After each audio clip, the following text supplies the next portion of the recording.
श्री राम महावीर का नाम गुंजयमान करने वाले कोटि कोटि जीव हैं, पर उन जैसा जीवन जियोगे तभी तुम श्रद्धा के मंदिर में विराजमान हो पाओगे। जाओ, नहीं जाना? ओह देखो भैया, इतना समय होने के बाद भी अभी तो मालूम समाज के लिए जितने इस नगर में ग्रुप हैं, सारे युवाओं के लिए, चाहे हिंसा ग्रुप हो, अन्य ग्रुप हो, सारे युवाओं के लिए एक को यहाँ डंडा लिए खड़ा होना पड़ता, एक को वहाँ डंडे लिए खड़ा होना पड़ता, एक को वहाँ बोले भैया शांत रहो, हल्ला मत करो। और मैं कह रहा हूँ जाओ, सो जा नहीं रहे बेचारे।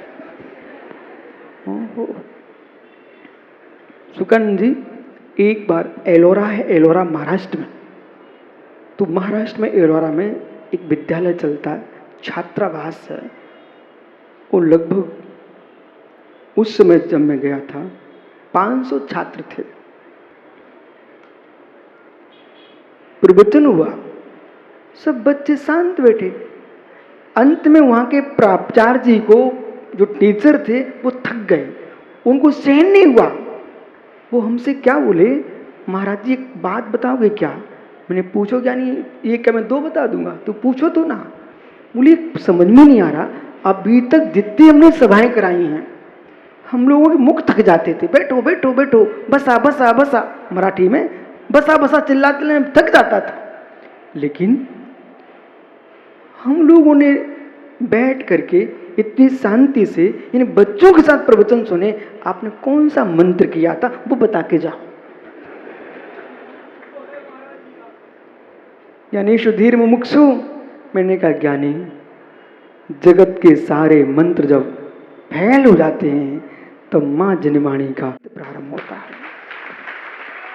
इसलिए कोई मंत्र नहीं है, कोई मंत्र है, पर की बात सुनाने से लोग थकते हैं, अपनी बात कहो तो कौन थकता है, सब सुनते हैं। घर घर की बात है। कल फिर आओगे? यानी पर्या रही तो और कमलांकुर के काम अच्छे रहे तो समय पे काम हो जाएगा। ठीक है? अब देखो बेटा, अब हमारे बस नहीं बचे तुम। वो पंडित वैसे लाल कपड़े पहने बैठा है, अब ये जितने समय छोड़ेगा उसमें प्रवचन होंगे, बस इसको पकड़ना आप तुम। बोले भाई समय पे काम कराने का। आत्मा स्वभाव परिभाव भिन्न, आत्मा स्वभाव परिभाव, आत्मा का स्वभाव प्रभाव अत्यंत भिन्न। महावीर स्वामी की बंधु आचार्य प्रवर भगवत कुंद कुंद स्वामी ग्रंथराज प्रवचन सारजी में ध्रुव ज्ञानानंद स्वामी भगवान आत्मा के सही स्वरूप का व्याख्यान कर रहे हैं। प्रवचन सारजी में परिशिष्ट में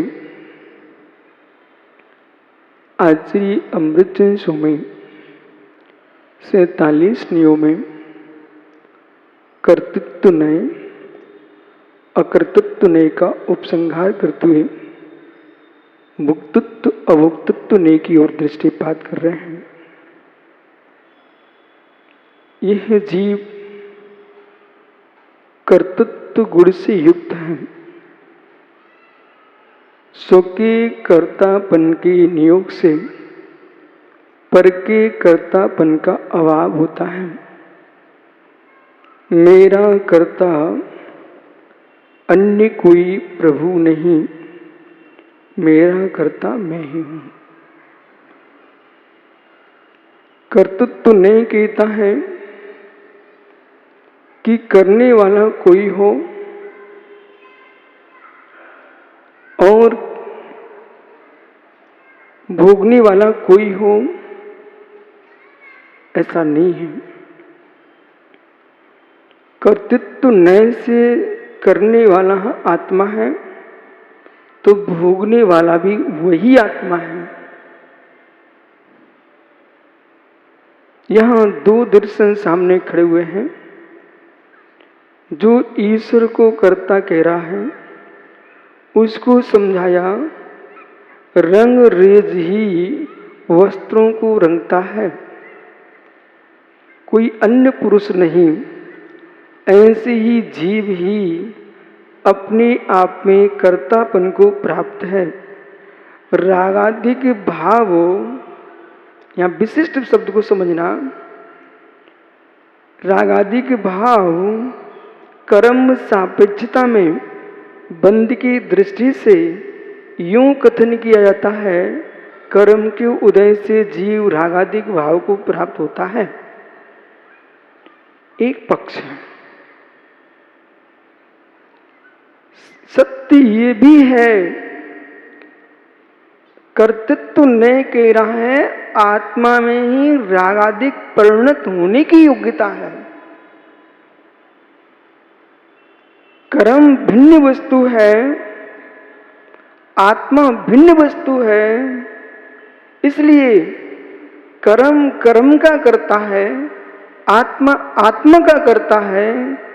आत्मा को कर्म से पृथक दिखाते हुए कर्म की गौणता से, जीव की प्रधानता से जब व्याख्यान कर रहे हैं तो यूं कह रहे हैं, ये कर्म से रागादिक भाव नहीं, रागादिक भाव आत्मा का भाव।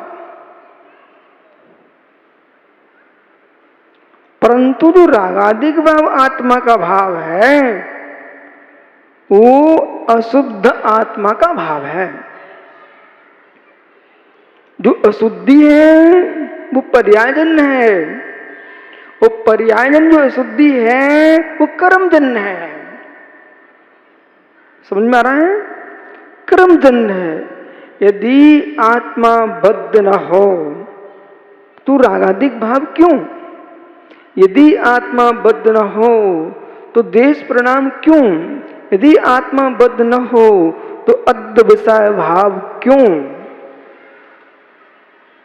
हम कर्म की गौणता करके, कर्म की गौणता करके, जीव के कर्तृत्व की प्रधानता करके ऐसा व्याख्यान कर रहे हैं, इस जीव ने रागादिक भाव स्वयं किए हैं। ये कर्तृत्व नय की दृष्टि है, ये कर्तृत्व नय की दृष्टि है, वो दृष्टि नहीं है। ऐसा धर्म आत्मा के अंदर है। आत्मा में दो प्रकार के धर्म है, ध्यान दो साक्षात। एक कर्तृत्व भाव, एक कर्तृत्व भाव जीव जन्य है, आत्मा जन्य है। एक कर्तृत्व भाव पर्याय जन्य है। कुछ धर्म आत्मा में, कुछ धर्म आत्मा में त्रिकालिक होते हैं, कुछ धर्म आत्मा में तज्जन्य पर्याय की प्रत्याशक्ति जन्य होते हैं। समझना, पर जो पर्याय की प्रत्याशक्ति जन्य है वे भी आत्मा में ही है, आत्मा के बाहर नहीं है।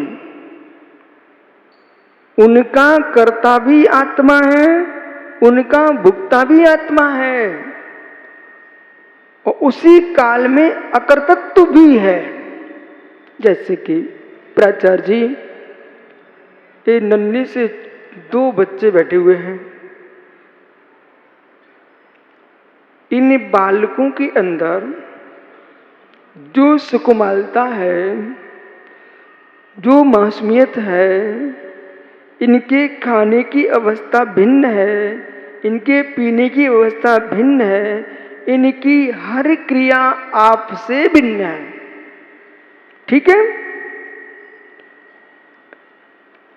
वही क्रिया कुमार काल की शैशव काल से भिन्न हो जाती है, और से कुमार काल से युवा काल की क्रिया उसी जीव की भिन्न हो जाती है। युवा काल से प्रौढ़ काल की प्रवृत्ति उसी जीव की भिन्न हो जाती है और प्रौढ़ काल से वृद्धत्व काल में उसी जीव की प्रवृत्ति भिन्न हो जाती है। पर किसमें है? किसमें है? एकत्व प्रतिविज्ञान से देखोगे, एकत्व प्रतिविज्ञान से देखोगे तो वही जीव है। तद्भावः परिणामः तद्भाव्यम नित्यम। जो पदार्थ का भाव है, जो पदार्थ का भाव है वही परिणाम है। क्या हुआ अर्थ? जो पदार्थ का भाव है, ज्ञानी समत्व सागर, जो पदार्थ का भाव है वही परिणाम है। क्या अर्थ है इसका? जो पदार्थ का भाव है वही परिणाम है। इसका मतलब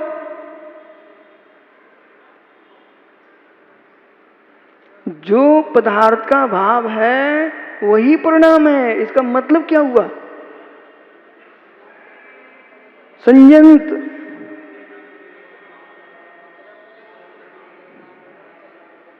जो पदार्थ का भाव है वही परिणाम है।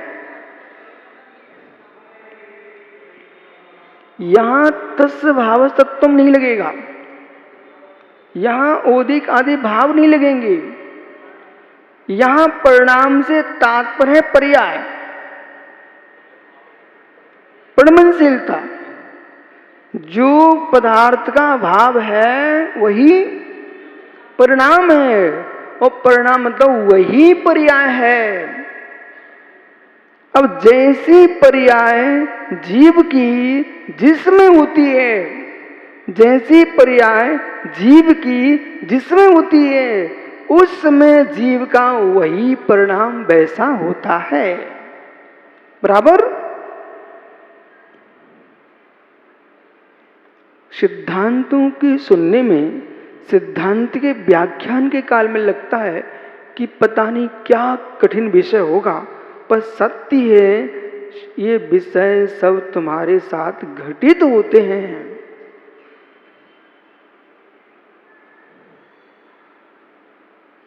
वो छोटा सा बालक कितनी गहरा सोचना चाहेगा, पर उसका सोच अपनी अवस्था से बनेगा, अपनी अवस्था से बनेगा। आइए, अजगर को निगलना किसने सिखाया?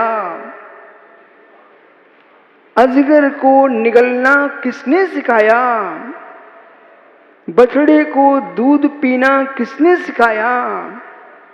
हे जीव, सिंह को क्रूरता किसने सिखाई? गाय को सौम्यता किसने सिखाई? बकरी को पत्ती तोड़ना किसने सिखाया? ये जीव के मालूम विषय क्या समझा रहा हूं आपको? पर्याय जन्य कर्तृत्व, पर्याय जन्य कर्तृत्व, पर्याय जन्य धर्म और जीव का त्रिकालिक धर्म। विषय पकड़ना मित्र। जीव का त्रिकालिक धर्म और जीव का पर्याय जन्य धर्म। जीव का त्रिकालिक धर्म ज्ञान दर्शन, जीव का त्रिकालिक धर्म ज्ञान दर्शन, जीव का पर्याय धर्म नाना प्रकार की पर्यायों में नाना प्रकार के परिणाम।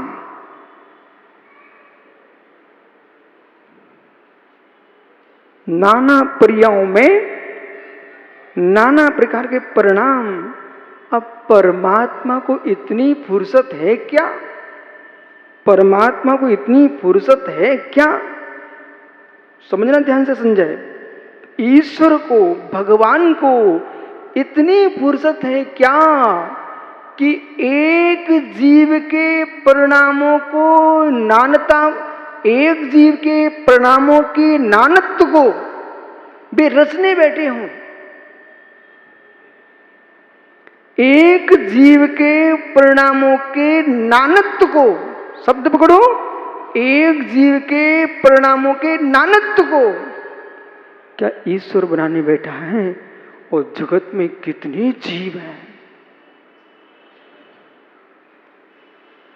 जब इनके परिणामों को परमात्मा बनाने बैठ जाएगा, अपनी परमात्म तत्व की अनुभूति का आनंद कब लेगा? तो जैसे कि भदौरिया एक पिता है, भदौरिया एक पिता है, अपने परिवार के नाना प्रकार के संचालन के विकल्पों से भरा है। ठीक है, भदौरिया नाम का एक पुरुष है, अपने परिवार के संचालन के लिए अनेक प्रकार के परिणामों से भरा है।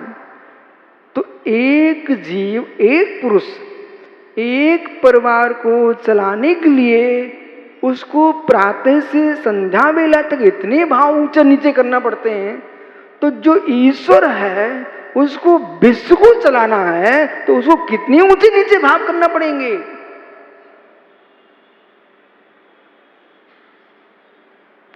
समझ में आ रहा रहस्य? रहस्य में कहा जा रहा है? प्राचार्य निहाल चंद जी, हे मित्र डॉक्टर मेहता,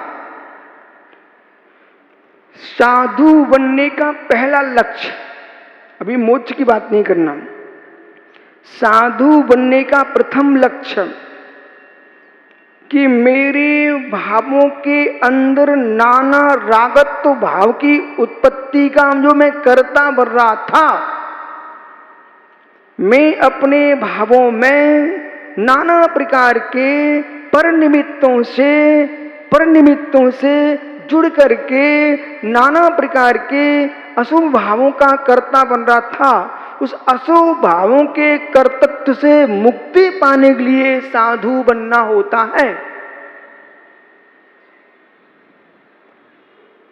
जो जीव परिवार चलाता है उसे अच्छे से मालूम होता है कि एक परिवार के चलाने के लिए कितने प्रकार के अद्वैसाय भाव करना होते हैं।